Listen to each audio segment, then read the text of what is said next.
What is up, guys? Welcome into Pickup Sports Talk Fantasy Clip. Last week, Josh Jacobs went up for more than 48 points in 48 fantasy. and a half. And honestly, he's overexceeded expectations all season. Brandon, is he the best running back in fantasy from here on out? I think as of right now, he's definitely up there with the safest. And here's my reasoning why on that. All year, if you look at his stats, starting week 1 to week 12, the more rushes he has, the more rushing yards he has, which means in the grand scheme of things, he's relatively safe. He's not a guy who will have crazy booms or crazy busts. Like a guy like Dameon Pierce, for example, that I have on one of my teams. He'll still go for 20 rushes, but only have 4 points, and it's like, what's that about? I think Josh Jacobs is safe from that because he's just, the stats speak for it. I think with that being said, he's a ton of upside. He's completely carved out his role in that offense. Few guys that might take over him just because of their stats and just the fact that they're more established.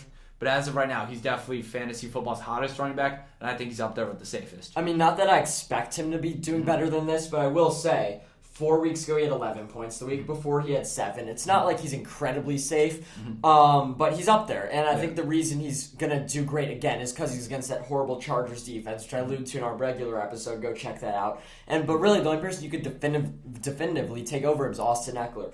I would probably take Derrick Henry. I'd take CMC, even with the injury concern. CMC, I think he's right in the same tier as CMC, Saquon, Nick Chubb.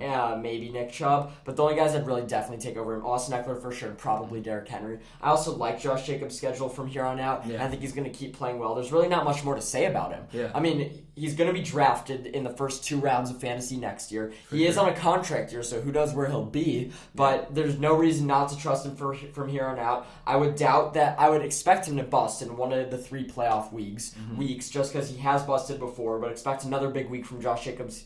He's good bounce back in week 13. Good bounce back weeks. I love Josh Jacobs, and as you said, the more carries, the better. But I will say, he gained 15 points in overtime on 1 rush, so it's not like it's a clear 48 dominant. But nothing wrong with 33 points. But he's had what, 30 plus weeks. That's a big deal. Yeah, and he also had 6 receptions. That's where a lot of the points come from. So Josh Jacobs will keep it up. The Raiders their offense will be good. They have the number 1 receiver in football, in my opinion, Devontae Adams. That's right now, He's maybe behind Tyreek Hill. So the Raiders' offense good for fantasy. Not so good in real life. Correct, yeah. So, yeah, thank you so much for watching. Make sure to like and subscribe, share.